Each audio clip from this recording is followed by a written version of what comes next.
8 langkah sukses di Atomi yang kita akan kembali belajar. Semoga ini kita semua kembali diingatkan kembali dan disegarkan kembali yang sudah pernah dengar. Kalau yang belum pernah dengar, kita sama-sama belajar, kita terus belajar karena belajar tidak pernah selesai ya.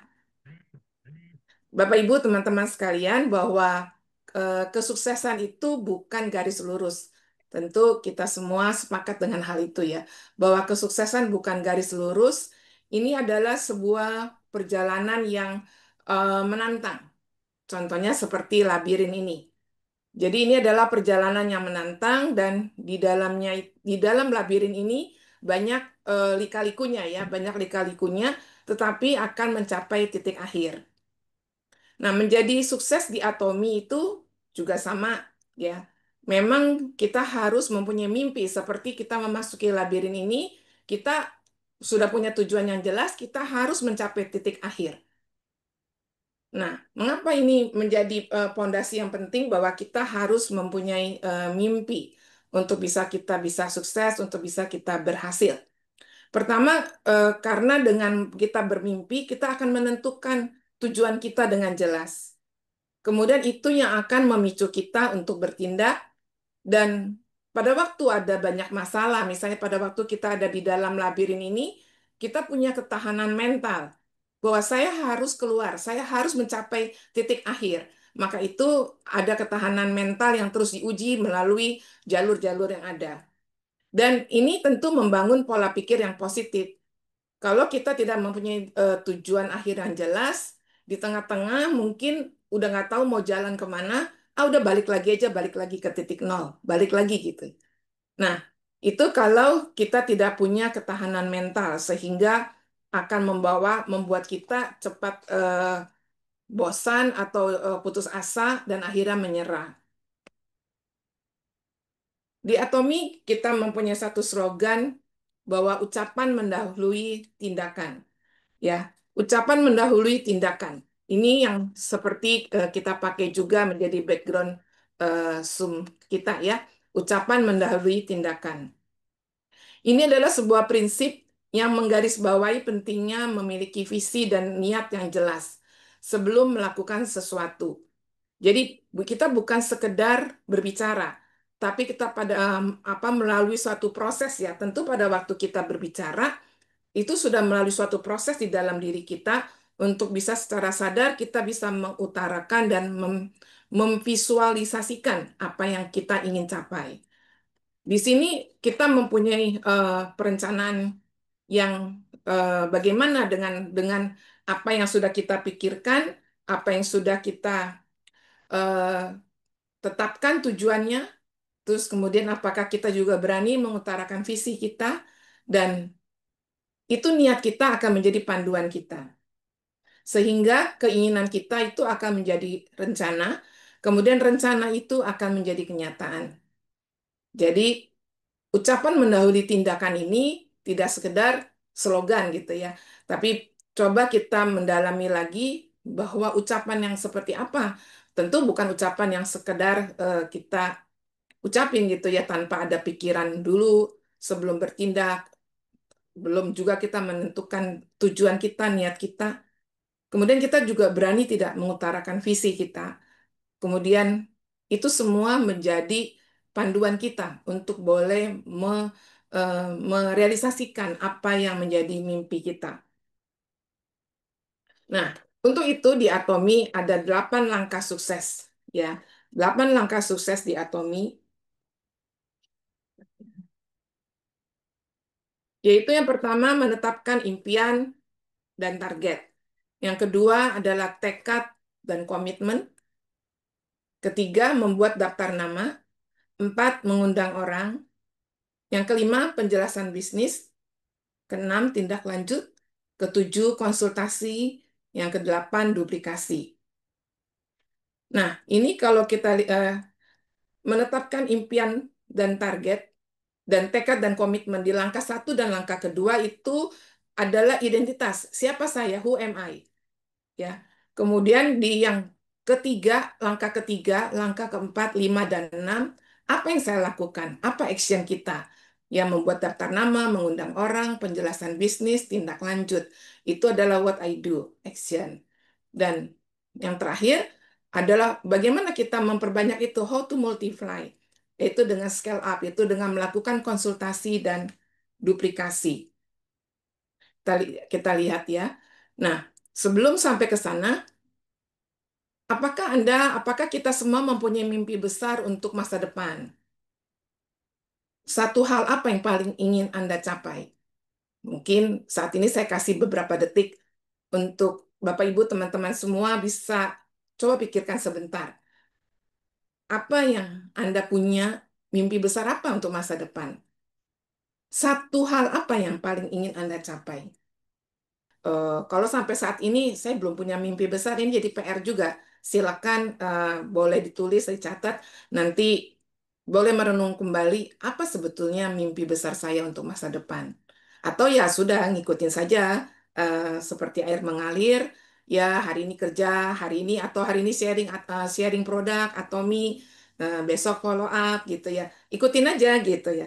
Nggak ada apa-apa, pokoknya yang penting ngegulung aja hidup ini. Atau saya harus mempunyai mimpi besar. Saya mengajak kita semua setelah mendengarkan 8 langkah sukses ini, ada pola pikir kita yang bisa diubahkan, yang kita punya suatu komitmen. Oh iya, saya harus satu, dua, tiga misalnya gitu. Ya, jadi kita ada progres semua. Saya lanjutkan. Yang pertama tadi langkahnya adalah menetapkan impian dan target. Jadi harus ada visi yang jelas, terus tentukan apa yang ingin Anda capai. Nah, tujuan ini bisa berupa target peringkat, bisa jumlah penghasilan, atau bahkan berapa banyak orang yang ingin kita bantu, ya, menetapkan impian dan target. Nah, tujuan yang baik harus spesifik, terukur, dapat dicapai, relevan, dan memiliki batas waktu. Jadi kita nggak bisa misalnya, oh saya mau menjadi sales master, misalnya. Jadi sales master, ya nanti kapan-kapan aja, pokoknya saya mau jadi sales master gitu. Ada targetnya menjadi sales master, tapi tidak jelas, tidak terukur gitu ya. Atau saya ingin punya penghasilan dari Atomi. Oh, kata teman saya, iya ya, ternyata Atomi bisa memberikan hasil 15 juta sampai 25 juta satu bulan nih, gitu kan. Tapi juga nggak jelas, nggak ditulis, nggak dipikirkan kapan. Jadi salah satu misalnya contoh contoh tujuan yang smart ya, yang dapat bisa terukur. Misalnya saya dalam 3 bulan ke depan saya akan menghasilkan komisi pertama saya. Misalnya, saya ingin mendapatkan pairing pertama saya yang 650.000 itu, dan juga ingin membantu misalnya 3 orang teman saya supaya dia bisa membeli produk yang dia butuhkan. Ya, jadi misalnya atau dalam waktu eh, 6 bulan sampai 10 bulan saya harus menjadi sales master. Misalnya. Jadi itu beberapa contoh bahwa tujuan yang baik harus spesifik, terukur, dapat dicapai dan relevan gitu. Memang sesuai dengan apa yang jalur yang atomi di dalam atomi ini gitu. Yang kedua, langkah kedua adalah masih di Who Am I adalah tekad dan komitmen. Ya, tekad dan komitmen, komitmen adalah kunci untuk memulai. Sedangkan konsistensi adalah kunci untuk menyelesaikan. Komitmen adalah membuat kita memulai, sedangkan konsistensi adalah membuat kita mencapai tujuan. Jadi dua-duanya ini nggak bisa cuma satu gitu ya. Komitmen ini kalau nggak ada komitmen kita nggak bisa mulai apa-apa juga. Misalnya kita tidak ada komitmen untuk belajar, untuk improve diri. Maka misalnya ngapain ikut Zoom, ngapain kita belajar, saya sudah tahu itu dan sebagainya gitu. Tidak ada komitmen bahwa saya harus menyediakan waktu saya dengan sengaja, bukan menyediakan waktu kalau kalau lagi pas sempat gitu. Tapi dengan sengaja saya menyediakan waktu, saya punya komitmen untuk mau belajar. Jadi memulai gitu ya. Dan konsisten, artinya eh, kita nggak mau-maunya sendiri. Oh, kalau lagi enak, lagi mood, ya sudah saya ikut. Kalau nggak mood, ya nggak usah gitu ya, nggak usah ikut. Lagi mood, saya bikin home party. Saya nggak mood, ya nggak usah ikut gitu ya, nggak usah mengadakannya. Ya, itu bagaimana kalau kita tidak punya kedua hal ini? Karena kedua hal ini adalah pondasi yang tidak terpisahkan dari kesuksesan gitu ya. Jadi seringkali kita merasa, ya saya komit ya, saya komit gitu kan. Tapi memang komitmen saja itu tidak cukup. Jadi harus ada dua, komitmen dan konsistensi. Nah, berikutnya lagi saya mengajak semua kita memikirkan apa tantangan yang terbesar yang Anda hadapi untuk bisa konsisten. Apa tantangan yang terbesar yang Anda hadapi untuk konsisten? Saya kasih waktu beberapa detik untuk coba memikirkan ulang. Apa tantangan terbesar yang Anda hadapi untuk konsisten? Mungkin kelelahan, waktu yang kita tidak bisa, mungkin cara memanage waktu barangkali bisa juga membuat kita tidak konsisten. Nah, kita bisa melalui Zoom ini, kita bisa terus sama-sama dengan berbagai topik Zoom meeting kita, hal-hal seperti ini berharap kita semua bisa diperbaharui ya. Kita bisa rasa tidak percaya diri, supaya kita bisa bagaimana menghilangkan atau menghilangkan ya rasa tidak percaya diri itu. Tadi siang saya juga bertemu dengan member yang sebetulnya sudah lama juga gitu kan ya, tetapi memang dia hanya konsumen. Kemudian dia merasa tidak percaya diri juga. Aduh, saya nggak bisa ngomong. Nah, padahal dia sudah lama menjadi member, tapi memang dia tidak pernah mengikuti kelas-kelas seperti ini, ikut sukses sukses meetingnya juga tidak ada, sukses Atomi ya, sukses sistem. Dia bilang begitu, jadi nggak yakin dia. Padahal dia sudah konsumen aktif dan dia merasakan manfaat dari produk Atomi yang dia konsumsi. Tapi dia tetap nggak percaya diri. Nah, itu contoh yang baru aja tadi siang juga saya menemukan seperti itu ya. Kita berharap kita terus melalui komunitas yang ada, hal-hal seperti itu kita bisa pelajarin bersama-sama. Kemudian langkah berikutnya adalah membuat daftar nama. Ya, jadi ini mulai kita what I do ya, apa yang harus saya lakukan? Membuat daftar nama. Kita membuat daftar nama, list, tulis siapa aja yang harus kita mau kita tulis gitu ya. Dengan tidak mengasumsi, oh ini dia nggak mungkin deh, misalnya. Oh dia sih udah bla bla bla gitu, udah apa-apa gitu kan ya. Jadi kita jangan melakukan penilaian. Kemudian mulai dari yang terdekat, gunakan metode untuk memicu ingatan kita. Biasa ini istilahnya memory jogger gitu ya. Jadi misalnya siapa kita kalau gunting rambut di salon siapa tuh misalnya, atau biasa kita pesan kue nih ya, kalau pesan kue buat hari raya pesan sama si A misalnya. Itu juga bisa kita dari hal-hal yang seperti itu kita bisa membuat daftar nama. Jadi membuat daftar yang solid adalah juga pondasi dan menghubungi mereka akan menjadi langkah berikutnya. Setelah kita punya daftar nama, kita kemudian bisa menghubungi mereka dan yang lebih mudah yang karena sudah memiliki target yang jelas. Ya, ini saya kasih contoh seperti ini. Misalnya saya membuat kelompok seperti ini ya. Ya, ini ada namanya Abi, hubungannya adalah teman kuliah. Terus kebutuhannya saya tahu bahwa dia tuh ingin produk kesehatan karena dia sering sakit. Kemudian misalnya Lisa, adik ipar ini, dia suka banget sama skincare-nya Korea. Jadi kenapa nggak dicoba ditawarkan produknya Atomi, gitu kan? Diperkenalkan produknya Atomi. Marco ini mantan atasan yang lalu, tapi dia sekarang sudah pensiun. Nah, mungkin dia butuh kegiatan dan penghasilan tambahan. Jadi waktu kita membuat list itu, kita membuat list bisa kita kelompokkan seperti ini, sehingga akan lebih mudah nanti pada waktu kita mau menghubungi mereka gitu kan. Mulai dari tadi kan bisa dimulai dulu dari lingkaran yang terdekat, memang dari keluarga. Dari lingkaran terdekat dari keluarga, kemudian dari pergaulan sosial kita, kemudian dari lingkungan lingkaran profesional ya, teman kerja, eh, klien atau kenalan-kenalan kita gitu. Jadi kelompokannya seperti itu saja. Jadi kita membuat list, nggak cuma sekedar list semua namanya ABC semua gitu ya. Tapi kita membuat kelompok-kelompoknya juga. Bisa juga, waktu itu saya pernah mendapat sharing waktu lagi di Sukses Academy ya. Ada yang bilang dia juga kelompokkan kalau dia mengetahui kondisi finansialnya mereka gitu. Oh, yang ini eh, kira-kira menengah nih gitu. Oh, yang ini kondisi finansialnya agak kurang misalnya. Itu bisa juga. Jadi kita bisa mengelompokkan orang-orang seperti itu juga kalau memang kita mengenal orang-orang dalam daftar nama kita.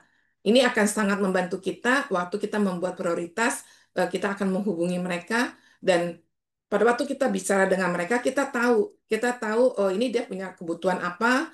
Jadi kita bisa masuk melalui kebutuhan mereka gitu. Nah, kemudian yang berikutnya adalah mengundang orang. Setelah kita memiliki daftar nama tadi, kita mulai berinteraksi dengan mereka. Kemudian kita hubungi mereka dan undang mereka untuk mendengarkan presentasi bisnis atau mencoba produk Atomi. Ya, berbagai macam lah cara mengundang itu tentu ada berbagai macam ya apa saja yang kita bisa lakukan dengan mereka. Karena kunci kunci ini agar bisa merubah pola pikir kita juga dengan cara mengundang ini. Kita harus melihatnya bukan yang memaksa ya. Kita bukan mau jualan. Misalnya, aduh saya punya target supaya PV, PV saya masuk nih ya, jadi saya harus ngundang dia, dia jadi member, nanti tambah VP dan sebagainya gitu ya. Tapi bukan seperti itu. Kita harus merubah juga pola pikir kita gitu, bahwa ini bukan tentang menjual atau memaksa mereka, mengajak mereka, tapi bagaimana kita tentang mau berbagi kebaikan dan menemukan gitu ya. Menemukan tuh maksudnya gini bahwa kita nih menemukan sesuatu produk yang bagus. Kalau kita menemukan sesuatu produk yang bagus, eh, kenapa kita nggak coba untuk boleh juga berbagi? Seperti kita eh, menemukan restoran yang enak gitu kan. Terus kita cerita, kemarin saya makan bakso tuh enak di pasar modern gitu kan. Nah, kenapa kita nggak menceritakan seperti itu tentang Atomi juga gitu. Jadi bukan kita mau jualan, misalnya, apa tuh mau beli bakso nggak tuh? Beli bakso yuk di situ yuk, saya beliin dah gitu. Kan bukan seperti itu ya. Bisa aja kita bisa mulai juga dengan sapaan biasa. Misalnya, apa kabar? Waktu lagi kita sudah membuat daftar, udah apa kabar nih? Sudah lama ya kita nggak ngobrol-ngobrol gitu kan? Gimana nih sekarang? Gitu ya. Apa yang sedang kamu lakukan? Lagi ada kesibukannya apa sekarang gitu. Jadi bisa atau bisa juga lihat misalnya eh, pada waktu setelah setelah bertemu gitu ya, setelah bertemu lihat kok wajah kamu kelihatannya agak kurang segar ya. Kenapa kamu ada pikiran gitu atau kamu atau lagi kurang sehat atau apa gitu ya. Jadi kita bisa mengorek. Tentu semua nggak bisa berlaku sama ya. Setiap orang kita harus melihat tadi kebutuhannya juga. Nah, setelah itu baru kita boleh mengajak dia. Yuk kita datang di Zoom meeting atau ada pertemuan offline yang lain gitu ya. Ajak mereka untuk bisa mereka mau ikut acara itu. Kita nggak bisa langsung juga to the point apa to the point misalnya bilang eh di Atomi ada produk-produk bagus loh. Ikut yuk gitu. Nah, mungkin yang hal-hal seperti itu kita coba untuk belajar untuk tidak to the point seperti itu. Walaupun kemungkinan itu atau cara seperti itu bisa saja dilakukan tergantung lagi memang situasinya dan kondisi orangnya. Tapi biasanya cara seperti itu merasa orang tuh ditembak gitu ya. Ditembak tuh dipaksa. Nah, ini kita sebaiknya belajar untuk tidak memaksa orang. Tapi lebih kita bagaimana kita mau berbagi sesuatu yang baik karena kita menemukan, kita sudah mengalami sesuatu yang baik dan kita mau bagikan kepada orang-orang yang ada dalam daftar nama kita tadi. Nah, Bapak Ibu teman-teman, coba sekarang pikirkan satu nama, satu nih, nggak disuruh 10 100 orang, enggak ya. Satu nama aja teman yang akan Anda hubungi setelah Zoom ini, atau paling telat besok pagi lah ya, kalau setelah ini bisa sudah malam kalau di sini. Nah, tulis dulu namanya, to-do listnya ya buat besok pagi. Besok pagi tolong hubungi. Tuliskan satu nama teman yang akan Anda hubungi. besok pagi paling telat. Kalau masih bisa malam ini dihubungi, misalnya ada teman yang tinggalnya di luar negeri, masih siang di sana, setelah Zoom ini boleh bertanya berhalo-halo lah, berapa kabar gitu. Coba pikirkan satu nama teman yang akan Anda hubungi. Ini nggak usah taruh di chat, tapi Bapak Ibu teman-teman, silakan tulis di buku catatannya. Sudah ya, sudah terpikir, sekarang saya lanjutkan lagi. Langkah berikutnya adalah eh, penjelasan bisnis. Ya, penjelasan bisnis ini mengenai keunggulan produk Atomi dan marketing plan-nya. Nah, lakukan presentasi dengan percaya diri, tulus dan profesional. Artinya eh, kita nggak punya maksud-maksud supaya apa orang nih cepetan ikut dah, cepetan semua menjadi member Atomi gitu. Tapi kita santai saja, artinya melakukan presentasi itu dengan tulus gitu dan profesional dan percaya diri gitu ya. Yakin dengan apa yang kita presentasikan, berbagi seperti tadi kan ya, bahwa kita berbagi kebaikan itu gitu. Nah, kita juga fokus pada solusi yang ditawarkan, baik itu yang kita tahu adalah produk yang berkualitas juga peluang finansialnya. Jadi Atomi itu bukan hanya tentang produk, tapi juga tentang menciptakan gaya hidup yang lebih baik. Visi Atomi untuk menjadi pusat distribusi global dan bagaimana kita atau mereka dapat menjadi bagian dari pertumbuhan yang besar ini. Kita tentu akan bangga kita menjadi bagian dari dunia ini bahwa kita berbagi hal yang baik. Ya, kan kita tidak usah berpikirnya mendunia semua kita bisa lakukan sedunia gitu. Tapi kita mulai dari lingkungan terkecil kita dan kita sudah memberikan suatu kontribusi untuk kita menjadi bagian dari pertumbuhan besar ini di mana visi Atomi salah satunya adalah menjadi distribusi global ya. Nah, bagaimana kita bisa menjelaskan itu kepada eh, member kita juga mengenai filosofi perusahaannya bahwa produk-produknya adalah absolute quality, absolute price. Kemudian kualitas produk yang luar biasa dan juga keunggulan dari sistem marketing plan-nya. Jadi di waktu lain kita ada belajar marketing plan juga di mana marketing plan yang adil kita bisa membandingkan antara marketing plan yang digunakan dalam sistem atau sebagai sistem di Atomi dibandingkan dengan perusahaan sejenis yang lainnya. Ya, kita bisa lihat bagaimana marketing plan yang sudah disusun sedemikian rupa yang bisa berlaku dengan adil ya, bahwa kita bisa join di Atom itu tanpa biaya pendaftaran. Kemudian nggak ada biaya bulanan, nggak ada biaya pemeliharaan website misalnya. Terus tidak ada keharusan membeli produk. Kecuali 1 tahun 1 kali untuk menunjukkan keaktifan member kita sebagai member. Ya, dan kita mendapatkan pendapatan pasif. Dan kita tahu bahwa Atomi mempunyai visi dan potensi di masa depan. Ya, suatu perusahaan yang eh, bisa diberikan sampai ke 3 generasi di bawah kita. Nah, setelah itu kita harus melakukan tindak lanjut, follow up ya, bahwa tindak lanjut itu menunjukkan keseriusan dan kepedulian. Kemudian mengatasi keraguan dan pertanyaan dan juga mengingatkan kembali. Menunjukkan keseriusan dan kepedulian ini maksudnya ya, jadi setelah kita hubungi, tadi kan kita sudah berbicara, mengontak, kemudian sudah ada pertemuan, misalnya dia mengikuti home party atau mengikuti sukses academy atau apapun gitu ya. Nah, coba kita lanjut untuk bertanya kepada mereka dalam waktu maksimal 48 jam. Ya, jadi kita tanyakan bagaimana eh, setelah Anda mengikuti acara tadi gitu kan ya, supaya ini membangun kepercayaan juga antara kita dengan orang itu gitu ya, bahwa kita memberikan keperhatian. Jadi kita mau tahu gitu kan, tidak udah diajak, udah ikut ya sudah, udah nggak tahu-tahu apa-apa lagi dan nanti ketemu-ketemu lagi nggak tahu berapa lama lagi gitu ya. Jadi orang itu bisa pikir, ah saya cuma diajak sekali terus sudah, akhirnya dia pun lupa dan kita juga bisa lupa dengan dia gitu. Kemudian kenapa kita harus tindak lanjut adalah mengatasi keraguan dan kalau ada pertanyaan-pertanyaan dari orang-orang itu.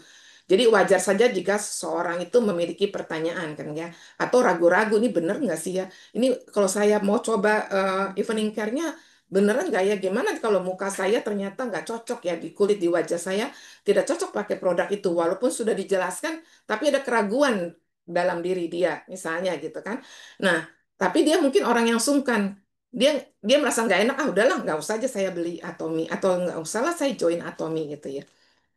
Dan tindak lanjut lagi adalah mengingatkan kembali, mengingatkan misalnya tadinya dia sudah mau gitu ya, kemudian bisa juga sampai di rumah dia sudah disibukkan dengan hal-hal lain misalnya, bisa juga akhirnya dia lupa. Nah, penting sekali kalau kita bisa bisa bertanya bagaimana dengan acara tadi misalnya ya. Nah, misalnya seperti ini. Misalnya kita mau tahu bagaimana respon dia atau sikap dia terhadap acara yang dia ikuti sebelumnya.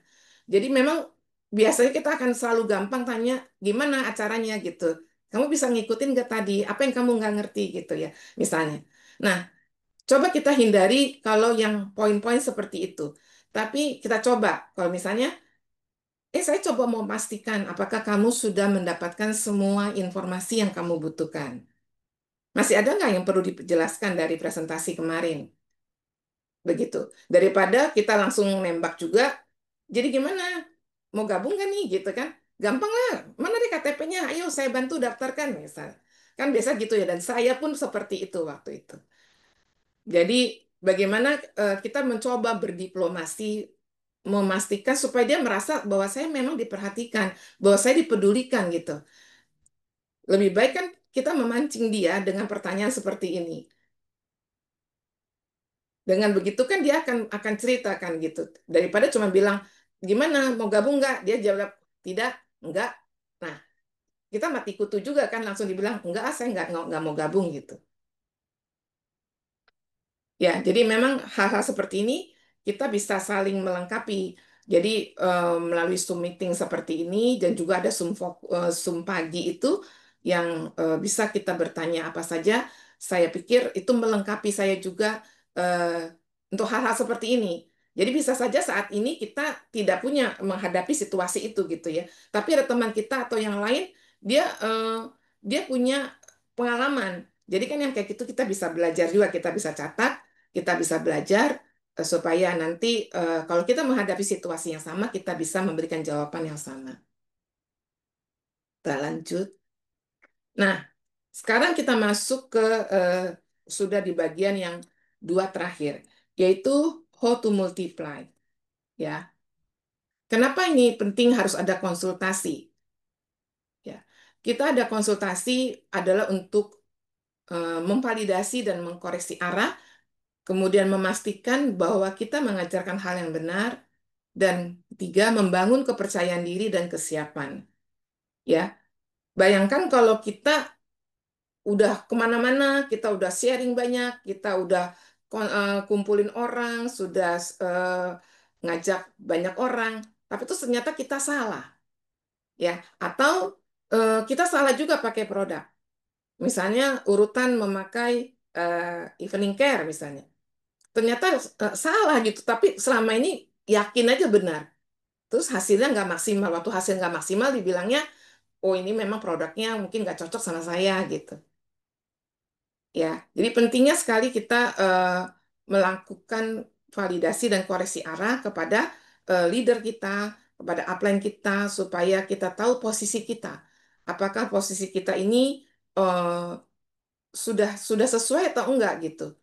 Ya, jadi di sini kita bisa berbagi pengalaman, tantangan, dan hasilnya juga dengan sponsor kita, dengan upline kita, leader kita gitu ya. Misalnya bisa saja pada waktu kita misalnya memberikan pengarahan, misalnya pada waktu kita mau mengajak orang, ternyata cara kita mengajak orang, misalnya kalimat yang kita gunakan atau sikap kita ternyata itu tidak sesuai gitu. Nah, upline kita bisa mengoreksi hal itu supaya nggak keterusan nanti. Nanti akhirnya 1 tahun, 2 tahun, 3 tahun akhirnya menjadi budaya atau bisa menjadi apa ya? Itulah cara saya apa menghubungi orang atau mencari orang dan susah untuk bisa bisa memperbanyak lagi jaringan saya gitu. Kemudian memastikan bahwa kita mengajarkan hal yang benar ya, seperti tadi misalnya urutan memakai skincare atau bagaimana mengkonsumsi eh, cara mengkonsumsi misalnya kalau mau mengkonsumsi spirulina misalnya gitu ya. Kalau mau gemuk harus sesudah makan, sebelum makan misalnya gitu. Itu hal-hal sederhana tapi sangat penting juga. Kalau udah salah, salah terus kan. Terus kita yakin aja bener gitu kan. Terus nggak pernah juga ditanya, nggak pernah ikut-ikut juga Zoom meeting atau mendengarkan video-video yang ada. Nah, apa jadinya akhirnya? Akhirnya nanti malah jadi berbalik, orang-orang pikir saya konsumsi suplemennya nggak cocok juga gitu.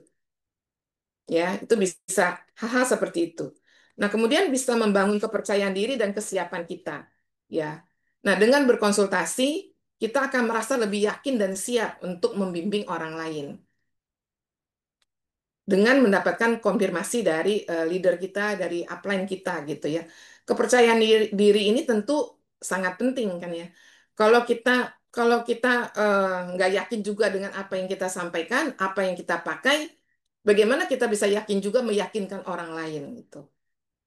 Jadi konsultasi ini adalah jembatan untuk bisa kita menjadi leader juga.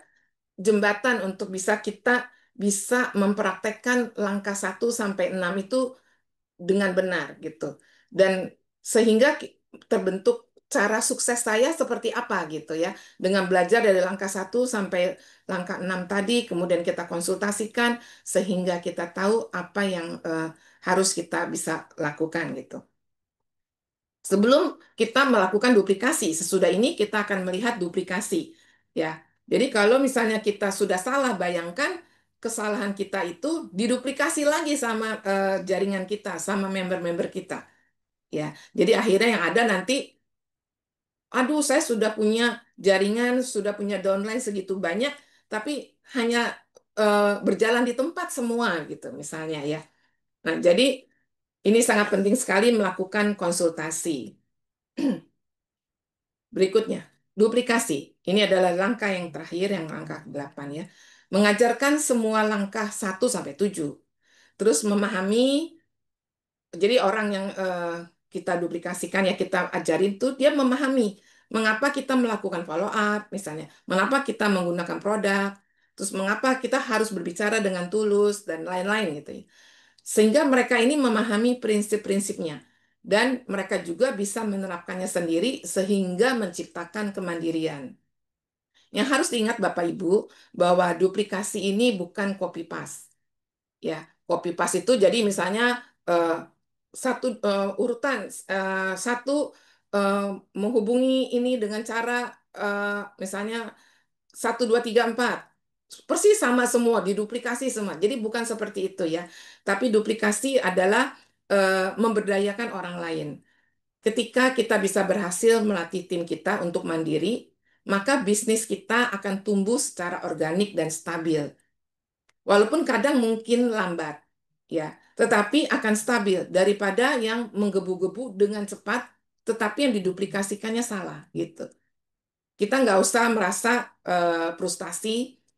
Walaupun tentu semua kan tadi di awal yang pertama adalah menetapkan tujuan kan ya. Jadi walaupun nggak bisa ngegas gitu terus, tetapi kita bisa yakin bahwa apa yang sudah kita lakukan langkah 1 sampai langkah 7 adalah benar. Kita mau berharap supaya jaringan kita bertumbuh secara organik dan stabil ya. Duplikasi ini jadi membuat orang paham apa sebetulnya langkah-langkah sukses di Atomi. Ya, jadi 8 langkah ini sudah saya sampaikan. Semoga ini sungguh boleh eh, mem- menyegarkan kita kembali, atau yang baru pertama kali hadir atau pertama kali mendengar sesi ini bisa memperlengkapi untuk memahami bagaimana untuk bisa sukses di Atomi. Ya, nah ini saya lihat dari yang Pak Mike pernah sampaikan.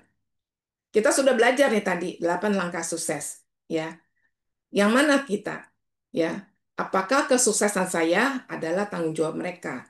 Jadi hanya sebagai pemimpi, no action. Yang kedua, jadi pemimpi take action, ada actionnya, tapi nggak bertumbuh, ya. Jadi fokus pada hal yang nggak bisa dikontrol juga. Yang ketiga, penghasilan saya tidak akan melebihi pengembangan diri saya. Jadi ada sebagai dreamer, take action, dan keep growing. Nah, Bapak Ibu teman-teman semua yang hadir pada malam ini saya yakin karena mau terus bertumbuh, keep growing semua. Ya, jadi mari kita take action and keep growing. 구독, 좋아요 눌러주세요.